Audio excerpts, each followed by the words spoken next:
Mobil hatchback pernah menjadi mobil impian kebanyakan anak muda, yang mana anak kuliahan di era 2010-an awal, semua ingin membeli mobil hatchback. Kenapa? Ya gimana enggak, mobil hatchback sangat kompak dan sangat layak digunakan di jalanan seperti Jakarta yang macet dan banyak jalanan kecilnya. Dengan hatchback, kita bisa lebih nyaman berkendara di kota seperti itu. Terlebih lagi, bagaimana kita tidak mau mobil hatchback? Di era tersebut, mobil hatchback udah kayak mimpi kebanyakan orang. Dari Honda, ada Honda Jazz GD3 dan GE8. Kemudian dari Toyota ada Yaris bakpao yang sangat ikonik. Dan dari Suzuki ada Swift yang modelnya menarik sih, tapi nggak pernah berubah, jadinya ya ngebosenin. Dan ya, karena saking favoritnya, penjualan mobil hatchback sangat laris di Indonesia.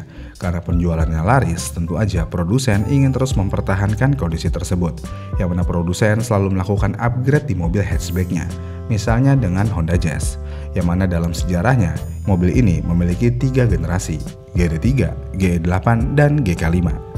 Selain itu ada Toyota Yaris, Yaris bakpao, Yaris lele, dan Yaris Joker. Lupakan Suzuki karena Swift ya hampir selalu sama. Menariknya, Honda berhasil mempertahankan penjualan positifnya sampai akhir masa Honda Jazz. GD3 laku banget, GE8 laku banget, dan GK5 laku. Ya, Honda selalu berhasil dengan Jazz-nya. Bagaimana dengan Toyota? Sayangnya Toyota tidak seperti itu. Di Yaris bakpao, Toyota benar-benar sukses dengan mobil ini. Bahkan di generasi ini, Toyota melakukan beberapa facelift minor. Namun ketika Toyota mengeluarkan Lele dan ditambah Joker 2 tahun kemudian, nama Toyota Yaris semakin meredup, alias semakin kurang diminati pasar atau tidak laku. Namun kenapa Toyota Yaris selain bakpao bisa gagal di pasaran, khususnya yang Joker? Apakah mobil ini jelek? Jika kita mau ngomongin desain, sebenarnya memang desain Yaris setelah bakpao bisa dibilang biasa aja. Menarik tapi tidak ikonik. Misalnya Yaris Lele. Mobil ini udah jadi mobil bapak-bapak. Desainnya ya bapak-bapak banget. Kemudian Yaris Joker, semakin parah. Walaupun desainnya bagus dan sempat digunakan Toyota Gazoo Racing di WRC, tapi tetap aja desainnya tidak ikonik dan cenderung seperti mobil bapak-bapak juga. Ini berbeda ketika Honda mengeluarkan GK5. Honda masih mempertahankan bentuk dasar Honda Jazz, yaitu compact. Makanya pecinta Jazz tidak merasa kehilangan dengan identitas aslinya.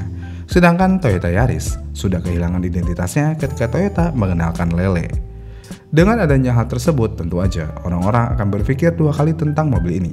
Terlebih lagi di era Lele dan Joker keluar, perubahan tren pasar juga sedang terjadi. Yang mana di era 2015-an pasar sudah mulai berubah. Yang mana mobil dengan ground clearance yang tinggi menjadi favorit baru. Misalnya Honda HR-V. Ya, Honda HR-V bisa dibilang perubah permainan pasar. Walaupun sebelum ada HR-V ada Mitsubishi Outlander, tapi Outlander tidak bisa membuat pasar bergeser layaknya Honda HR-V. Dengan adanya pergeseran pasar ini, akhirnya segmen hatchback ditinggalkan.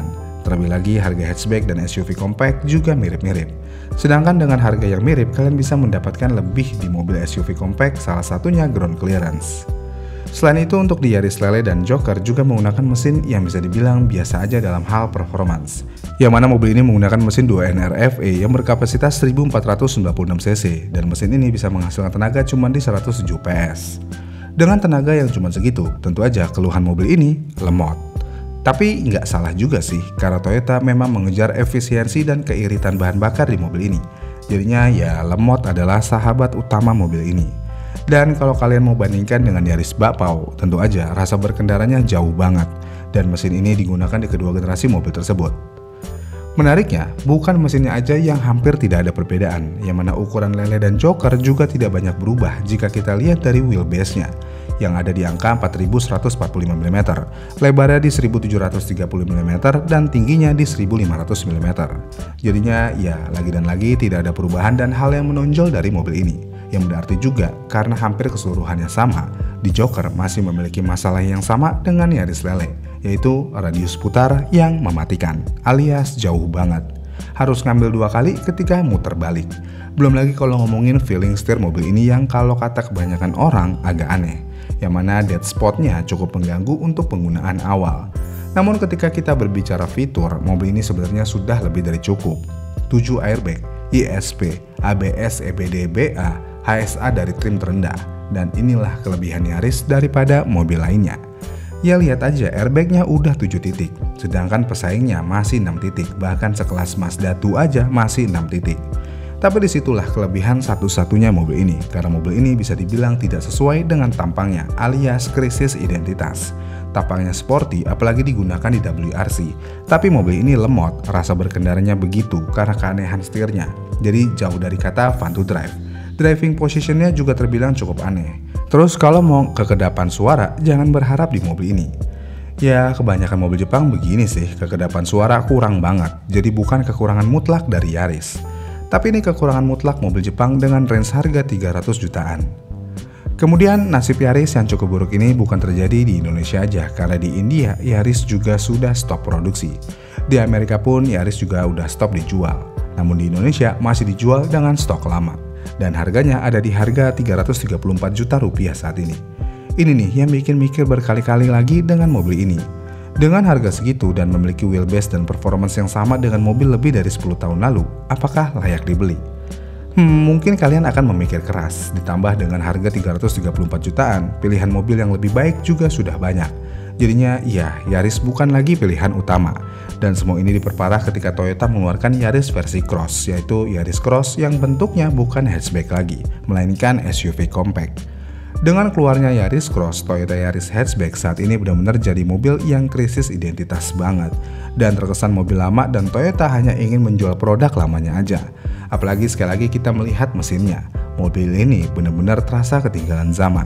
Jadinya ya, mobil ini nggak value for money lagi. Apalagi karena mobil ini sudah kurang diminati, harga bekasnya pun juga sudah tidak menjanjikan lagi. Yang mana untuk tahun 2022 ke bawah, harga mobil ini sudah ada di angka 200 juta ke bawah. Yang berarti hanya dalam waktu tidak sampai 5 tahun, mobil ini sudah mengalami depresiasi 100 juta lebih. Dan hal ini membuat mobil ini semakin ditinggalin. Jadinya ya, ngapain beli Yaris lagi kalau dengan 300 juta kalian sudah bisa mendapatkan SUV compact dengan fitur kekinian dan ground clearance yang lebih tinggi. Iya kan? Apalagi buat kalian yang suka sama tampilan mobil yang simpel. Tentu aja Yaris Joker bukanlah pilihan kalian, karena mobil ini terkesan berlebihan dalam hal desain, apalagi di bagian depannya. Ada yang suka, tapi sayangnya banyak yang gak suka. Intinya ini mobil udah kehilangan identitasnya sendiri, makanya mobil ini akhirnya ditinggalkan oleh loyalisnya. Bahkan pengguna Bapau akan menangis kalau menggunakan mobil ini, karena ya gitu, mobil ini benar-benar kayak gak spesial sama sekali. Tampang sporty tapi tidak dapat memberikan kesan sporty dalam hal performance. Kemudian tampang yang seakan-akan juga bisa memberikan kenyamanan tapi nyatanya tidak untuk di bagian driver. Jadinya ya, Yaris Joker adalah Yaris terakhir yang menyandang status hatchback, tapi mobil ini tidak diterima oleh pasar lagi dengan beberapa alasan tadi. Gimana nih menurut kalian? Komen di kolom komentar di bawah ya, dan sampai jumpa di video selanjutnya.